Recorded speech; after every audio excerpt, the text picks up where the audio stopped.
Puan Maharani, Ketua DPP Bidang Politik Partai Demokrasi Indonesia Perjuangan (PDIP) melontarkan pernyataan yang menuai kontroversi.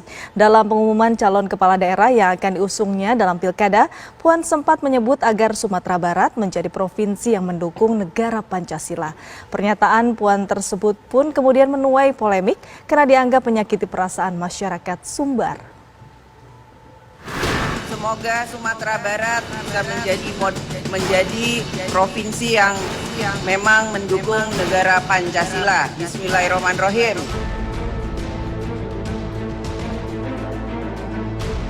Sulitnya PDIP mencari calon kepala daerah di Sumatera Barat membuat Ketua Umum PDIP Megawati Soekarno Putri merasa warga Sumbar belum bisa menerima keberadaan Partai Banteng Moncong Putih ini.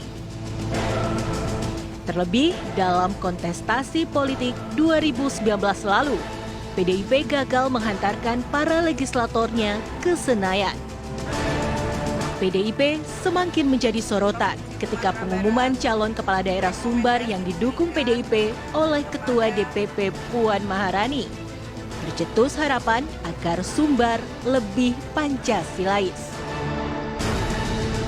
Untuk Provinsi Sumatera Barat, rekomendasi diberikan kepada Insinyur Mulyadi dan Dr. Randes Haji Ali Mukni.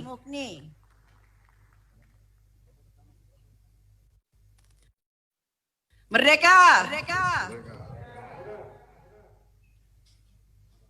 Semoga Sumatera Barat bisa menjadi provinsi yang memang mendukung negara Pancasila. Bismillahirrahmanirrahim. Merdeka!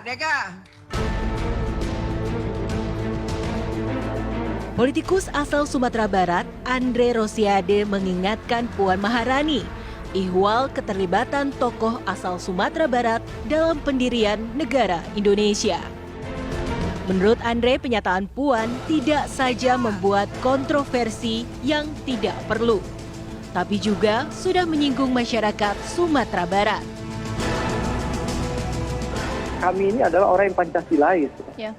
Bahkan saya mengingatkan tadi sudah diingatkan bahwa Panitia 9 yang ikut merumuskan kalimat dalam Pancasila itu, dari 9 orang itu ada 3 orang Minang, yaitu Bung Hatta, Haji Agus Salim, dan M. Yamin. Bahkan ya, proklamasi 17 Agustus tahun 1945, di mana kakeknya Mbak Puan, Bung Karno, mentandatangani proklamasi itu bersama Bung Hatta yang notabene orang Minang atau orang Sumatera Barat. Jadi tidak mungkin Caca, kami adalah orang-orang yang tidak Pancasilais. Tentu kami berlandaskan adat bersandi syarat bersandi kitabullah. Tapi itu berdasarkan Negara Kesatuan Republik Indonesia.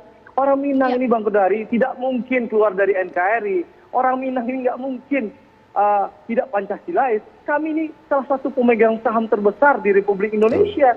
Bung Karno dan Bung Hatta itu tanda tangan berdua proklamasi. Jadi jangan ragukan komitmen kami untuk NKRI dan Pancasila. Nah ini yang menjadi catatan besar, pertanyaan di masyarakat yang kebetulan Bang Kodari, saya tadi pagi ini landing di Padang. Saat ini saya ada di Kota Solo melakukan konsolidasi persiapan pilkada. Banyak masyarakat yang menyampaikan aspirasi ke saya, kegelisahan ini. Tapi saya memahami sebenarnya Mbak Puan ya secara personal, saya yakin betul Mbak Puan tidak punya maksud ingin mendiskreditkan hal itu. Nah, hanya memang saya sayangkan Saudara Gus Misrawi mengeluarkan pernyataan lagi yang menurut saya tidak perlu, malah menambahkan permasalahan. Dan saya rasa harapan saya PDI Perjuangan bisa menegur Saudara Misrawi, ya kalau nggak tahu masalah Sumatera Barat nggak usah komentar itu caleg gagal itu, gitu loh. Oke.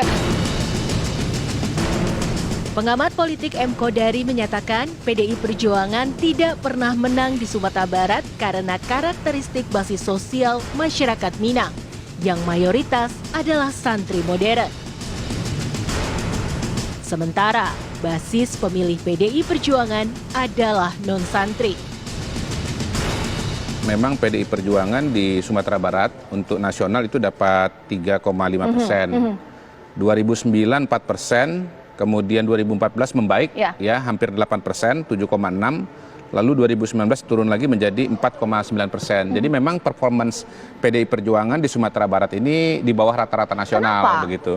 Kalau menurut saya sih ada yang paling dominan itu adalah soal basis sosial. Memang Sumatera Barat itu basis sosialnya adalah masyarakat Muhammadiyah, garis miring Islam modernis. Kalau kita sederhanakan basis sosial dari partai politik yang ada di Indonesia itu kan ada dua. Pertama santri, kemudian non santri. Santri itu ada dua, santri tradisional, Nadatul Ulama, lalu kemudian santri modernis itu adalah Muhammadiyah. Nah, bukti bahwa memang ini adalah santri modernis, perolehan dari partai-partai yang latar belakangnya Islam modernis, seperti misalnya PKS dan PAN, itu di Sumatera Barat lebih tinggi daripada di tingkat nasional.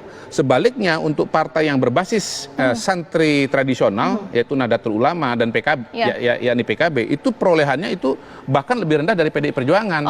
Kalau kita bicara PDI Perjuangan, ini kan non santri gitu, garis miring abangan, kira-kira begitu. Nah, memang jadi basis sosial di Sumatera Barat ini tidak kompatibel dengan PDI Perjuangan.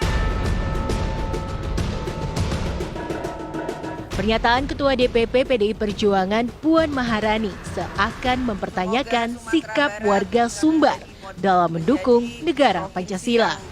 Memang mendukung negara Pancasila. Bismillahirrahmanirrahim. Merdeka! Padahal, jika menilik sejarah perjuangan bangsa ini, tidak sedikit tokoh politik Sumbar yang berada di garis depan dalam mempersiapkan kemerdekaan. Sebut saja Muhammad Hatta, proklamator sekaligus wakil presiden yang mendampingi Soekarno, ayahanda Megawati, dan kakek dari Puan. Ada pula M. Yamin, tokoh asal Sawalunto yang menjadi salah satu perumus Pancasila. Kita juga mengenal nama lain seperti M. Natsir, Sultan Syahrir, Tan Malaka, dan sederet tokoh pejuang asal Sumbar lainnya yang turut berjuang mendirikan republik ini. Tim TV One mengabarkan.